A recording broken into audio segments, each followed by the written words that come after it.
Good morning. It is Wednesday, June 16th. I'm Jason Stanton. This is my morning musing. I downright forgot to do my musing Monday morning. I had intended to do my morning musing on Monday, all about the bishop election that First Lutheran hosted this past weekend. And then Monday's my day off. You may or may not know that. And I just slept. I slept in, I slept through, whatever you want to say. It was, I don't know about you, but being around people, I'm still getting used to all the people we get to be around. And this past weekend was rich. And I mean that in every good way possible.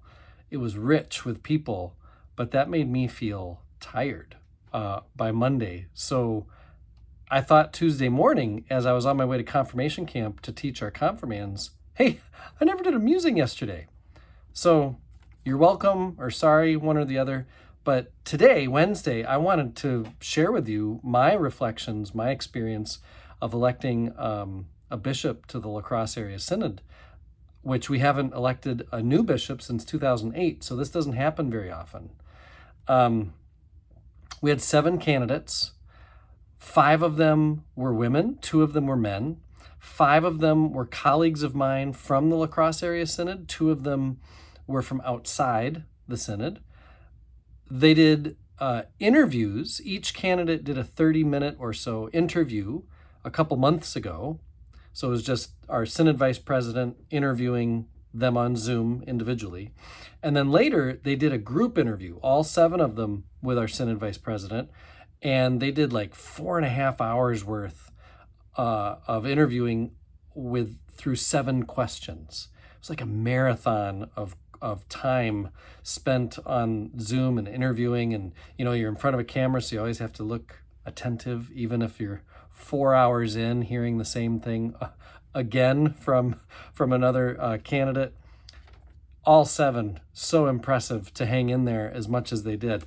So then once we got to assembly, and First Lutheran had the privilege of hosting what was an online assembly, but even though it was online, and so almost all of the 200 voting members participated via Zoom from their homes, there were still 40 or 50 people in our building as we hosted the interim bishop who ran the thing, and the secretary of the LCA who was here representing the LCA, and lots of other tech support, office support, the bishop nominees themselves. Anyway, there were a bunch of people here.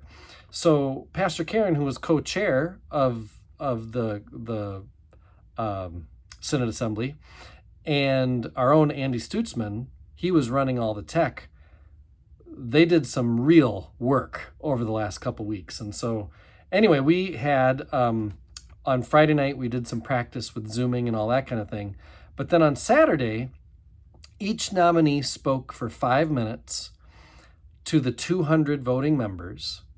And then after they spoke, we, as an assembly, went through a series of 4 ballots.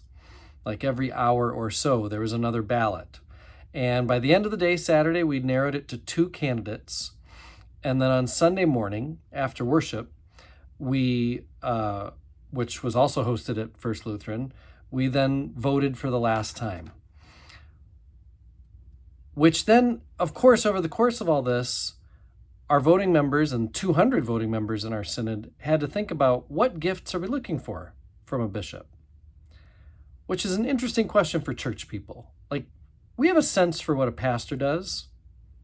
Some people have a sense for what a pastor does. They at least have expectations for what a pastor should be, typically grounded in some other pastor they've known. Like, I especially want my pastor to be, and you'll fill in a blank. Fewer of us have experiences with a bishop. It's just, we think of a bishop as just kind of being somewhere else, like another level of something. Not necessarily higher, but just like almost another level removed from the life of the church. So what are we looking for in a bishop? And so the kinds of gifts that were lifted up among the voting members at First Lutheran were, a bishop needs to have administrative gifts. So all the systemic stuff, making sure there's space for people to do ministry and to do it well. Evangelism. We'd love for our bishop to have some charisma and ability to draw people in, maybe people that are unchurched or choose not to be a part of our church. How do we have a bishop with gifts that could maybe reach new people or reach our own people and bring them back after a time of pandemic? Advocacy.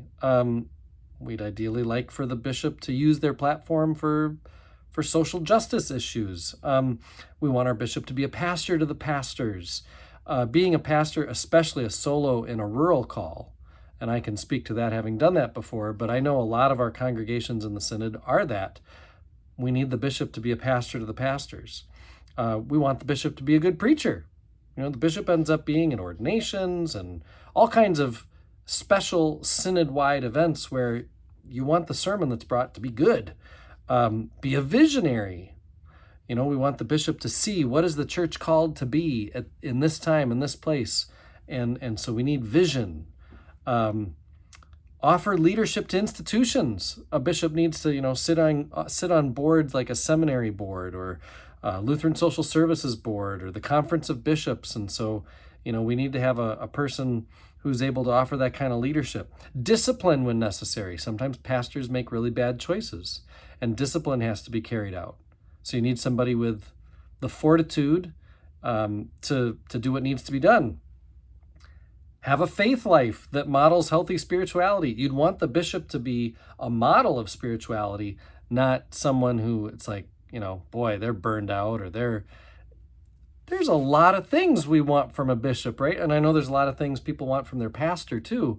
But a bishop, it's almost like everything is expected of them all at once, which of course is unrealistic. And so it made me just pray, Lord, have mercy. Christ, have mercy. Lord, have mercy on whoever does get elected.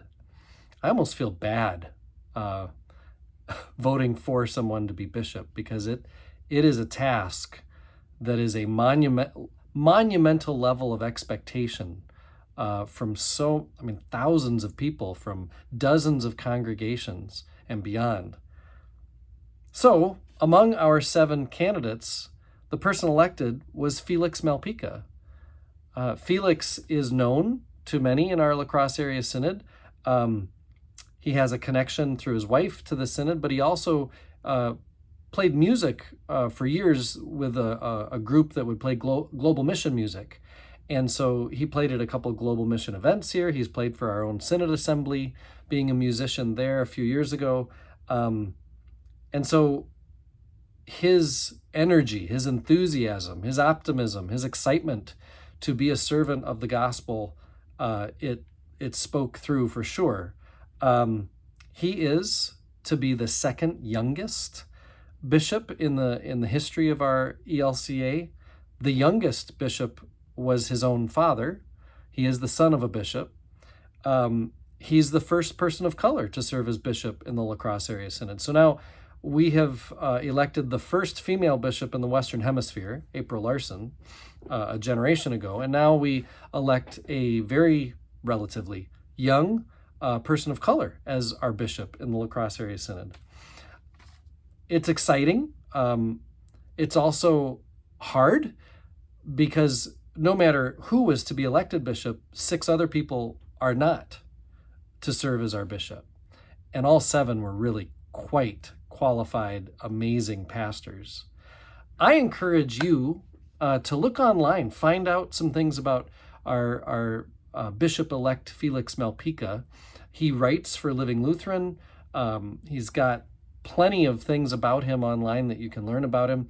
It is something for our whole synod to rally around and be excited for as we go into a period that promises to be challenging as a synod, but also full of opportunities to recreate and reform who we are and what we do as a church. We will keep seeking to keep faith alive.